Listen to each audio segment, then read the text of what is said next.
Welcome to yet another edition of Elbytes Interview of the Week. This week we have with us Priyaki Gupta. Priyaki owns Sacred Heart School here in Siliguri, West Bengal, and she is also a lawyer by profession. Priyaki is a passionate teacher. She teaches English, and Sacred Heart, one of the eminent schools in the region. Welcome, Priyaki, to Elbytes Interview of the Week. Thank you so much, Zabir. Such a pleasure connecting with you and with Elbyte. Thank you. My first question, Priyaki, is this. What motivated you or what inspired you to join the teaching profession, considering you were a lawyer first? I love your question, Zabir. And may I tell you, at your face and for record's sake, I love being a teacher because I can speak the truth and nothing but the truth, which keeps us going and keeps humans motivated for the rest of their existence. As a lawyer, it was not that we needed to speak lies, but yes, we did have to make black seem white and white seem black, and I think I was not destined for those things. So as soon as I came into touch with being an owner of a school, and here I jumped into actually embracing the teaching profession, and I love it. Excellent. Now, what do you think are the factors that make for a student that you would call successful? Is it just securing 90 or 95% marks in their board examinations, or are there other facets that you would consider just as important? Zabir, I love your question, and I'm so glad there is a platform which asks you at your face about how important marks are. Now, let me tell you first my perspective about marks and about education.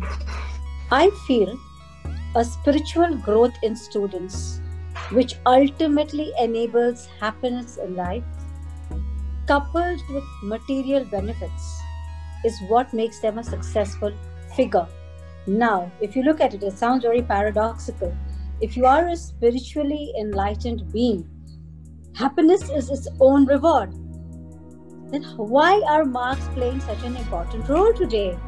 The fact is that many good colleges and job providers across the globe, not just India, will look at you according to your credentials and your credits.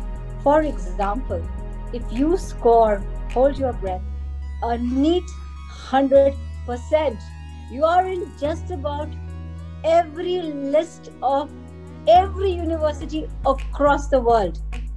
And accordingly, as your marks lower, so does the grade of the college or the university that seeks you.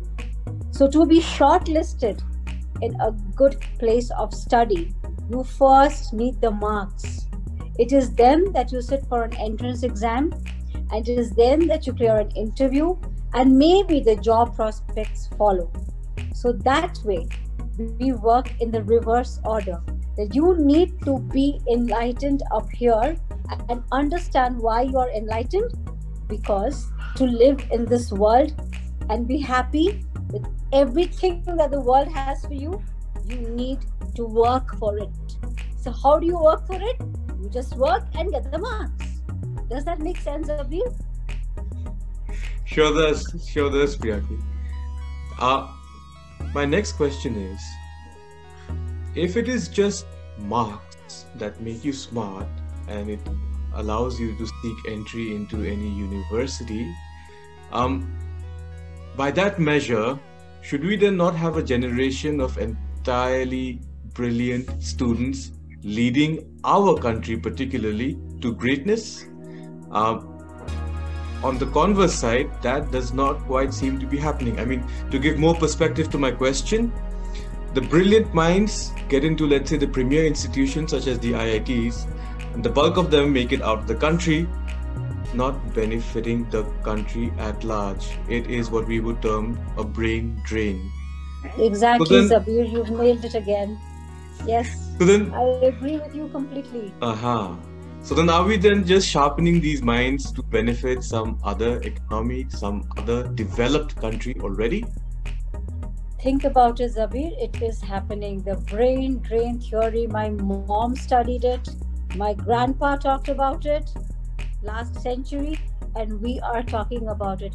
Yes, Zabir, it's a harsh reality of life. In India, it exists.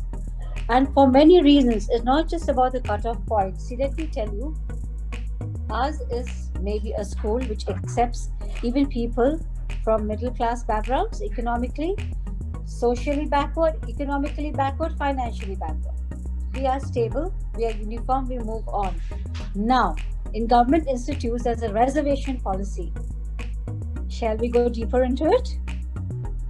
Let's not touch the reservation policy as enshrined in the Indian Constitution, but the reservation policy coupled with this drive for good marks, and yet the country not being able to retain the brains, the resource, and provide it adequate employment is one of the main reasons why the best brains actually leave us. And let me give you an example of my own son. He did not get admission in Xavier's Mumbai for reasons best known to everyone, and he got a chance in the University of Edinburgh in Scotland. So he wouldn't want to go to St. Xavier's Kolkata. He got an admission there too. But he said, Mom, if I can't get into Xavier's Mumbai for XYZ reasons, then let me go to Edinburgh. I said, okay, fine, go on to Edinburgh. And now he's doing his post-graduation in UCL, UK again. So he'll come back. He'll come back. He doesn't want to settle there. But for once, we have lost resource, haven't we? So whom are you going to blame and turn out to? It's our education system. And even with NEP happening, trust me, I'm sure you'll agree, this is not going to change. We need to change certain fundamentals in our country, the reservation system being one of them. Let's identify economically backward people. Who's socially backward? Nobody is socially backward anymore. Though, of course, scholars will differ. We still have the Dalits. We still have people who are considered untouchables. Yes, and they're also economically backward. We need to take care of them. We do. Definitely. But not at the level that the Indian government is right now. There are rich people making the most out of the reservation system, and the country is actually not moving in the right direction forward. This is why marks are so important. Coming back to the point where we began from, why do we tell our students, for God's sake, score better if you want to go into a better university? And if you are in the general category, all the best. Yes, Abhi, that's how it is. My final question to you is this. If there is one element that you can eliminate from the school curriculum that has been put in place by the central boards, what would it be? Zabir, that's $1 million question that you have put across to me, because as much as I would love to, going by the present scheme of how admissions are taking place, I cannot change the marking and the grading system. Even abroad, a credit means A+. Even the IB system, a NEET 7 means a NEET 7. You have scored your highest grade. So they will not give you 50 on 50, but they will give you a grade 7, which means you have touched 50. So how do I change all of that? What is the parameter for gauging how good I am or how bad I am?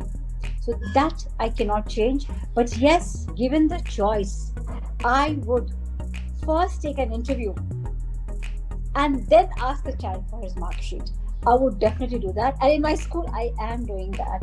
So any interview I have, the mark sheet is sitting unlooked at. I talk to this child, the girl or the boy. We have a heart-to-heart conversation. And then I tell him or her, come on, let's take a look at your register and see how you have fared. So I can do that here because I can call the shots to some extent. But for the rest of the country and the rest of the world, which is still going on marks, Zabir, I wish I could, but it stands where it does. Thank you so much. Thank you. Thank you, Priyaki. It was a wonderful session, and the insights you shared are invaluable. Thank you once again for your time. Thank you so much, Zabir. It was indeed a pleasure connecting with you and Elbite, as I just said earlier. Thank you.